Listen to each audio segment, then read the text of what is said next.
Hi guys, it's Trista with Sincerely Trista Studios.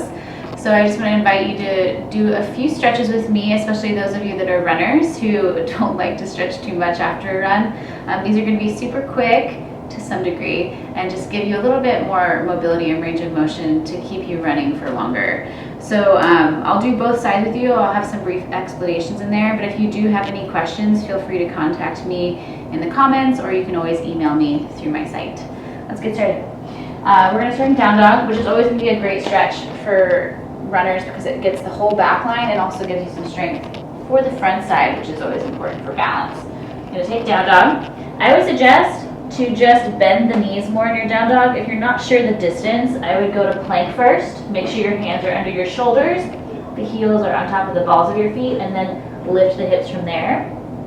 You want to lift up the toes and kick the heels at the same time. But don't worry about the heels being down all the way. Just put energy into the kick. And just take a few breaths. Should feel good, should feel somewhat challenging. And maybe, a little bit challenging for the arms, but try to get more pressure back into the legs. First step would be taking 1 foot forward. You can take your hand and kind of help yourself there. Tense the fingers and try to get that knee directly over the heel. Back knee can swing down or stay lifted, but make your chest extend forward for a few breaths. Energy through the legs.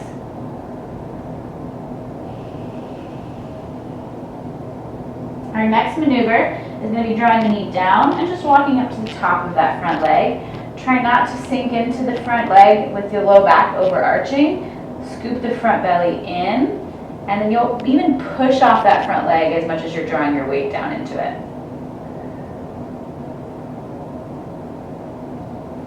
We're going to incorporate a twist next. So you're going to take your left hand to your left hip, or whatever the front hand and front leg are. You're going to take the elbow or the hand to the knee, and you're going to push the knee and the arm together and roll the chest open. Looking over the opposing shoulder if your neck feels okay. The back foot can be tucked down like I have it, especially if you're wearing running shoes.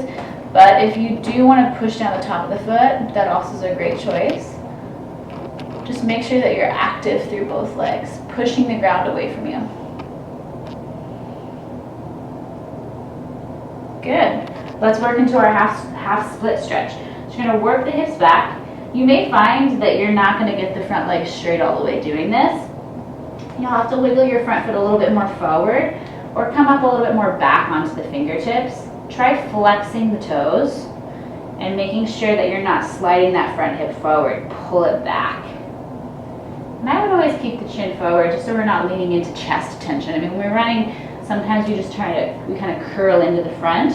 We want to stay more open there so we're not constricting ourselves, especially in breathing too.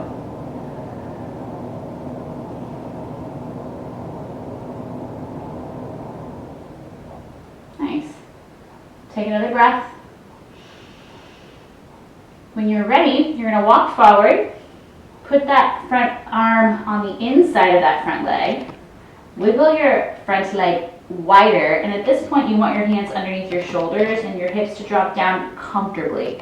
You're going to let the front toes turn out and the knee go a little wider, and then drawing your hips down, you're going to lengthen the chest forward.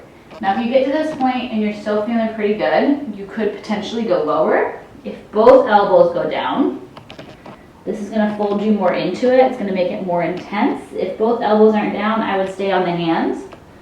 If you want to extend into the quad muscle and the hip flexion, and you have safe knees, you would gently untuck those toes, bend through the back leg. See how that feels right away. If you're feeling okay, you can place your hand on the knee thigh and start to twist open, and then maybe grab the foot. So if this part starts to get a little too intense, just keep the leg long and then use the hand on that front knee. Kind of similar to what we did with that first twist.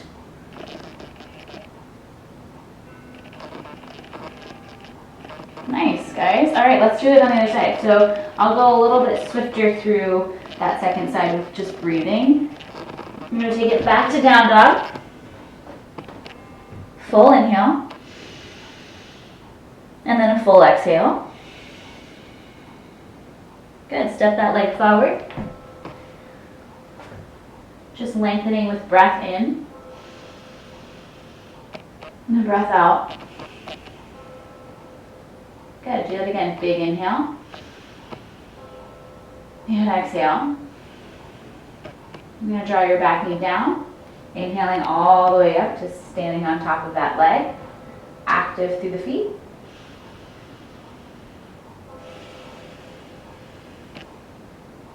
Good, and again.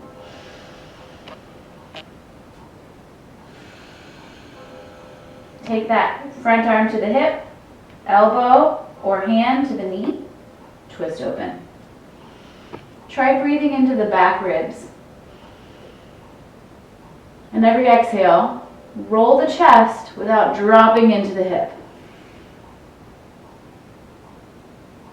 Push your front knee into your front arm. Good. Half split. Hands down. Tuck those toes up. Stretch your chest.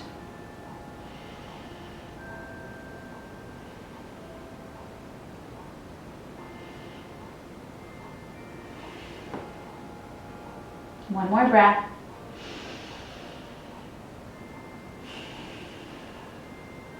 Walk forward. Take the arm on the inside. Watch the hands at shoulders width. Let the hips drop down. Make sure they're still there. Just the toes out, knee out, chest up.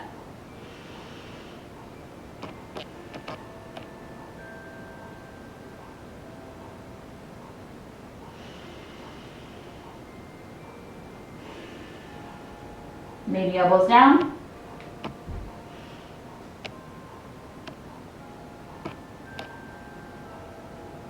You might want to do a twist.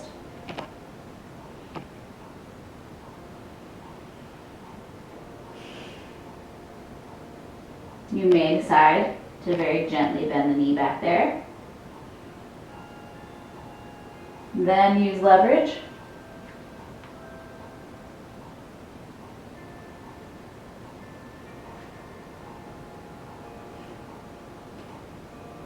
Last breath.